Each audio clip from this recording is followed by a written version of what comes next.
I don't know how staying silent is ever going to make things better. You refer to your brother as your beloved brother and arch nemesis. You say you tried to do this privately. And every single time I've tried to do it privately, there have been briefings and leakings and planting of stories against me and my wife. If you thought a sit-down with Oprah and a 6-hour doco, not to mention a lifetime of public scrutiny, had left no royal stone unturned, think again. The truth, supposedly at the moment, has been there's only one side to this story, right? But there's two sides to every story.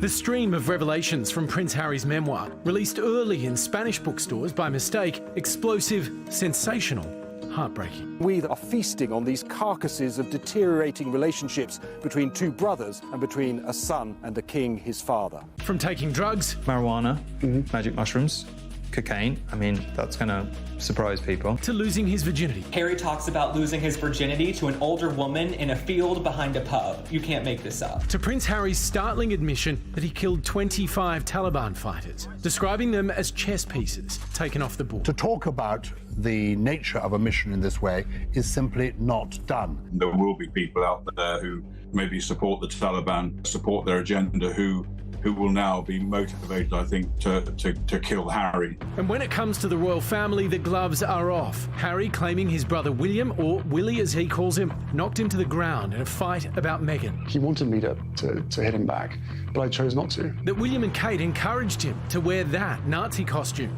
Wouldn't your brother say to you, Harry, how could you do this to me after everything we went through? And that the two brothers begged their father not to marry Camilla, who Harry says fed stories to the press. The family motto is never complain, never explain, but it's just a motto, and it doesn't really hold. There's a lot of complaining and a lot of explaining. Endless. Private being done through leaks. Through leaks. The feeding frenzy set to continue as the royal circus rolls on. It never needed to be this way.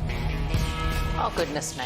I really... With this stuff, I feel like there's a lot about life in the institution that he grew up in, that when he's sort of revealing it is actually quite an important thing to get out there. But then when it's muddied with what feels like petty sort of infighting stuff that we really don't need to be privy to, it feels like it really dampens some of the things that he's talking about that actually have a bit of weight.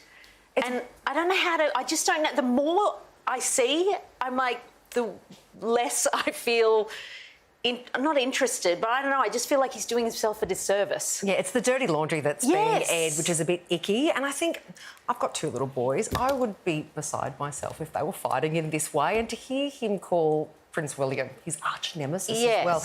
And I don't know. I'm starting... And I love the royals, and I think Prince Harry's fabulous, but it's starting to sound a little whingy and not like he's not taking much responsibility for stuff either. So sort of saying it was William and Kate's idea for me to wear the Nazi uniform. It's like, oh. Yeah, I don't know how I feel about it. Well, did you see that after he's talked about his time in Afghanistan and attacking, killing Taliban fighters and stuff, the Taliban came out and they said, like, they chided him for being a psycho and stuff. And it's like, at the point where the Taliban are calling you, like, obviously the Taliban, they suck, obviously. I'm happy to say that. But when they're coming out against you as well, it's like, it's such a messy, awful, messy, you know. But I also have a lot of sympathy for him. I know they said don't judge a book by a cover, but I think the title Spare, for me, says it all. Like, clearly the guy has spent his life being told you're the spare. Yes. And obviously, rightly or wrongly, feels that he's never had his opportunity to just tell it as he sees it. He's made up for it. Yeah, he's certainly made up for it. Anyway, it's the same guy that wrote the Andre Agassi book, is the ghostwriter, which makes me think at least it'll be well written. I'm going to read it. And you can catch the very first look at Prince Harry, the exclusive US interview, tomorrow night on The Project.